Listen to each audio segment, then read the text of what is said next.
Dear Derry, I've got 5 minutes.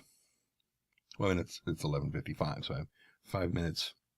It's still technically Monday.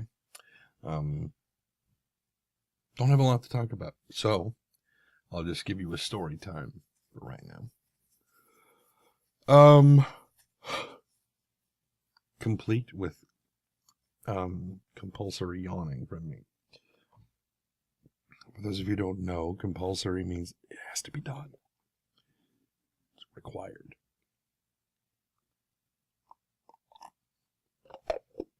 It's also a little bit chilly. No, not that. That was tea. But it's a little bit chilly in the house, so I'm wearing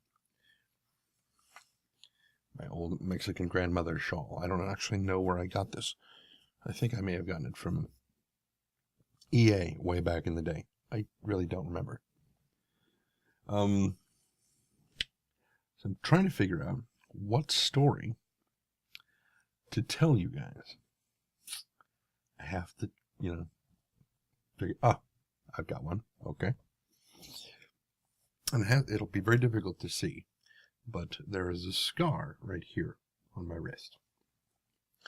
And a lot of times when people are like, where did you get that scar? And it's very rare that people ask because it's difficult to see. It's very, very faint and it's not very big. So most people don't even notice it.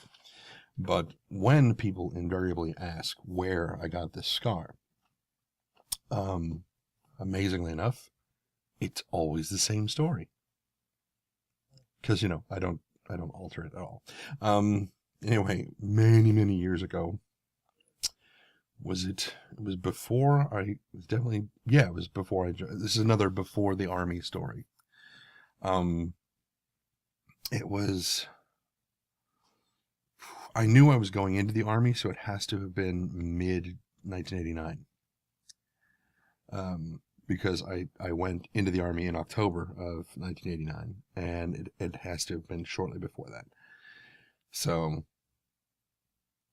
yeah. Anyway, I was out in the garage, taking care of the trash, and outside in the driveway, I heard this thing, and I look out the window, and there's my sister. Her hand is just coming down from the antenna on the car, where she's just thunked the car, and I pounded on the window. I'm like, don't do that.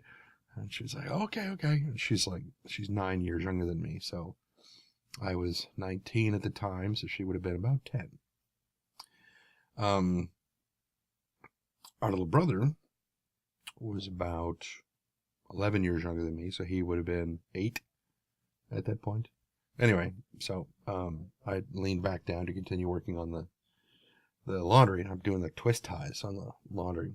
Not the laundry, the trash bags. And did I say I was doing the laundry earlier? Maybe I need more tea. So I was taking care of the trash. Yeah, I did say taking care of the trash.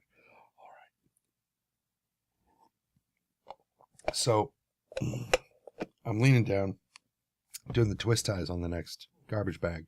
And in my mind's eye, I can see with perfect clarity my little brother reaching for that antenna.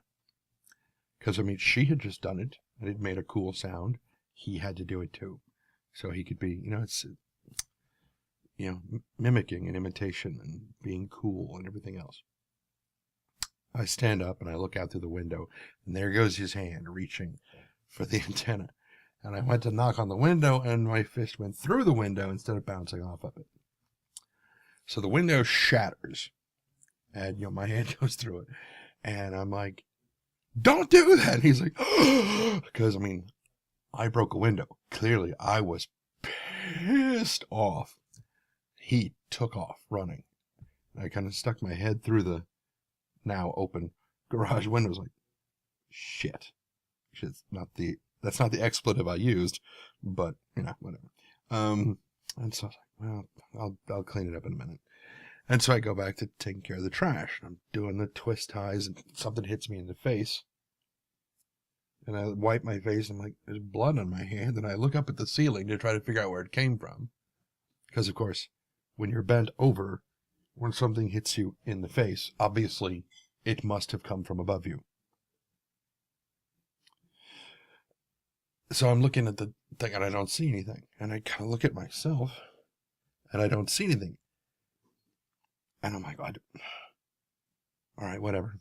And so I go back to doing the twist ties. And again, I'm doing smack, something hits me in the face and I wipe and it's blood.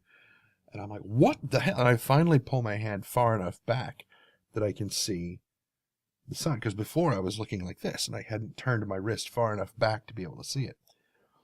And I looked back at it, I was like, oh, and, blood's running down the thing. I'm like, well, that's okay. That's a problem. And so I go inside and I grab a tea towel, digging under the kitchen counter looking for a tea towel. I'm like, Mom, do we have like a really big Band-Aid?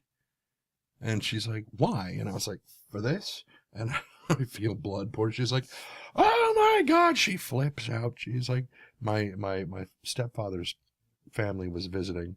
And she's like, Mel, then call the hospital. We got to go get stitches. At this point, I'm like, what? Because I've never had stitches before. I've never broken a bone. I get, if I get injured, I get cut, I get bruises. I have dislocated fingers. I've dislocated, I think, this thumb and this pinky, but I've never broken anything. And I've never had a severe cut to the point that it needed stitches until that day. And I don't really remember requiring any since that day. Even when I was attacked, that's a different story altogether. Anyway, so we get in the car and I've got this, tea towel held on my wrist. We get to the hospital. We go into the emergency room and my mother tells the attending nurse what's going on. She's like, okay, we'll just have a seat in the waiting room. She's like, perhaps you didn't hear me. My son slit his wrist open. We need to see a doctor.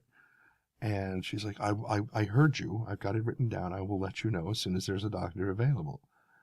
And so we go into the waiting room. And there's like, 2 or 3 other families in there. There's kids playing around and stuff. And while I'm sitting there, I start feeling a little bit lightheaded. I'm like, oh, okay.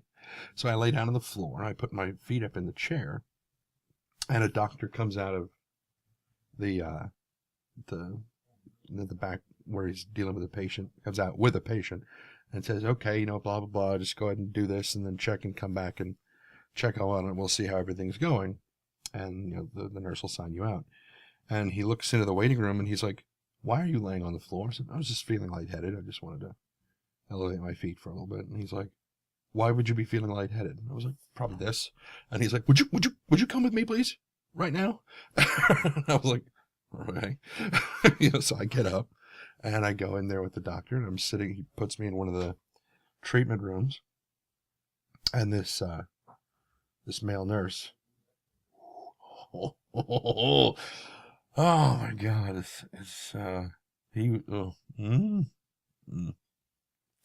He was good looking. I was trying not to stare at him, but that was really tough because he was the only other person in the room and I had to talk to him. So anyway, so he comes in and he's like, oh God, what have you done?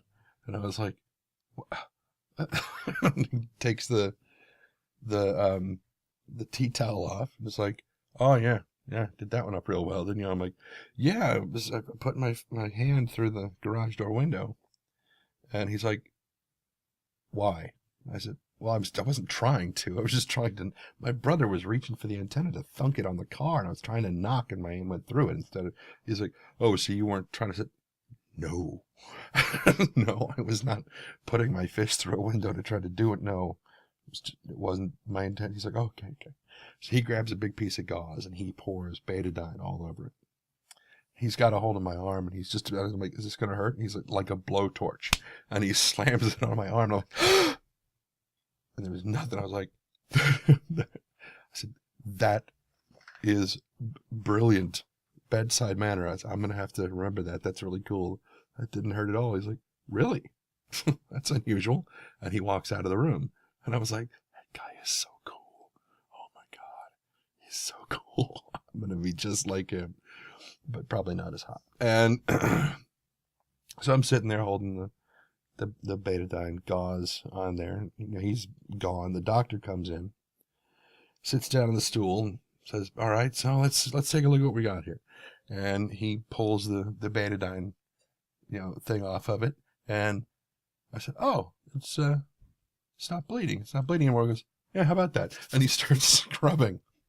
Then the betadine got into the wound, and my entire arm was like someone set it on fire. And I was like, and right at that moment, the nurse walked by the door. He looked in and saw me right at that moment, and he laughed his ass off. I could hear him down the hallway laughing like, "You are such a dick. Oh my God, I love you." I went, "Ow! Oh my God." And finally it died away. But I told the doctor, I said, "Yeah, I'm going to be, a medic in the Army here pretty soon." He's like, "Really?" And I said, yeah. And he's like, "Hold your arm like this for me." I said, "Okay." He's like, "I'm going to teach you how to do stitches." I'm like, "Awesome. Oh, that's really cool." So he goes in with the the cane, and I think it might have been lidocaine. It wasn't Novocaine. Definitely wasn't. It was one of the canes. And just deadens it. And he's like, "All right, hold still." I'm like, "Yeah, doing my best here." And so he's like, "Okay, so see?" And I'm like, "No, you did it too fast." And he's like, "All right. Okay, so you just get this through here, see?" And I'm like, "No, you're doing it too fast. You have to slow down. I can't see what you're doing." He's like, "Okay, I'm sorry. I know. When you get used to doing it, you do it really quickly. It's okay. Just if you want to show me how it's done, you have to do it more slowly than that." And so he's like, "Okay, fine, watch." And I'm like, "You're doing this on purpose." He's like, "Why can't?" Okay. So he gave me like an extra 2 stitches so that I could try to see what it was, and he didn't charge me for them.